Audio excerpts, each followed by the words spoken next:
In a world characterized by constant, accelerating change, traditional strategies of optimization and defense are recipes for obsolescence.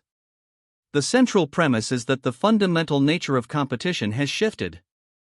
The playing field is no longer stable, it is being constantly reshaped by powerful, nonlinear forces, technological breakthroughs, demographic shifts, and geopolitical realignments. In this environment, the critical divide is no longer between the strong and the weak, but between those who are prepared to see and shape the future and those who are relegated to reacting to it. The attacker, in this new paradigm, is not merely an aggressor but a visionary who uses the very turbulence that paralyzes others as a platform for growth and reinvention.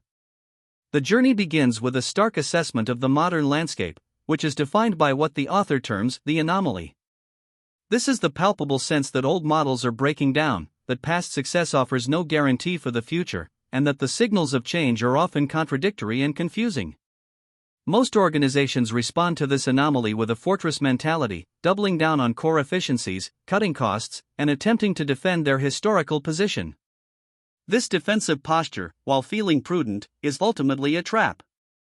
It leads to a cycle of diminishing returns, where companies become perfectly optimized for a world that no longer exists. The energy spent shoring up the walls of the fortress is energy diverted from exploring the new terrain outside. The essential first step toward gaining the attacker's advantage is a profound mental shift, learning to see uncertainty not as a threat to be mitigated, but as the primary source of opportunity. This requires developing a new kind of perceptual acuity. Leaders must move beyond extrapolating from the past and instead learn to identify weak signals early, often faint indicators of seismic change emerging from the edges of the market, from fringe competitors, or from adjacent industries.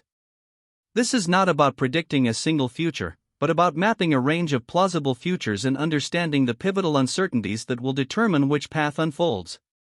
The goal is to achieve prepared mind, an organizational state of alertness and cognitive flexibility that allows a company to recognize the significance of a disruptive event faster than its rivals. With this new perspective, the task becomes the deliberate creation of a future-first strategy.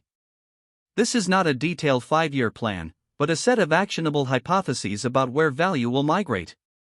It involves asking a disruptive question: what would have to be true for our business model to be irrelevant in 5 years? The answer points toward the areas that demand exploration. Strategy becomes less about allocating resources to known businesses and more about managing a portfolio of strategic initiatives, some aimed at defending and extending the core, but a critical few dedicated to attacking new spaces and creating new cores. This portfolio must be dynamic, constantly rebalanced as learning accumulates from the front lines of change. Execution in this volatile context cannot rely on traditional, rigid implementation plans. The organization must develop what the author calls activation capabilities, the organizational muscles that allow it to move with speed and agility. This involves breaking down monolithic structures into smaller, empowered teams that can experiment rapidly. It requires resource fluidity, the ability to shift talent and capital quickly from fading initiatives to emerging opportunities. Information must flow freely, not through filtered reports, but through direct exposure to market realities. A critical capability is the mastery of quick, cheap learning loops, launching small-scale probes into the market, learning from the results, and iterating at a pace that large, bureaucratic competitors cannot match. This iterative process of acting, learning, and adapting is the engine of offensive strategy. Ultimately, sustaining the attacker's advantage demands a deep transformation of leadership and culture. The role of the leader evolves from being the chief decision-maker to being the chief context setter. They are responsible for framing the strategic challenge, creating the permission to experiment, and ensuring the organization maintains a healthy balance of paranoia and optimism. The culture must shift from one that penalizes failure to one that vilifies inaction and learns intelligently from well-designed experiments. It must celebrate curiosity over certainty and collaboration over siloed expertise. This cultural shift is the hardest part of the journey, as it requires confronting deeply embedded routines and reward systems that were designed for stability. The book concludes with a powerful call to action. Waiting for clarity is a luxury of the past. The anomaly is the new normal, and the only viable response is to embrace it.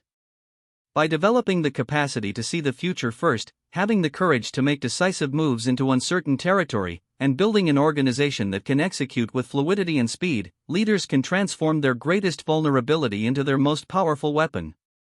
The attacker's advantage is not reserved for Silicon Valley startups or tech giants. It is available to any leader in any industry who is willing to abandon the comforting illusion of a stable world and step onto the unstable, fertile ground where the future is being made.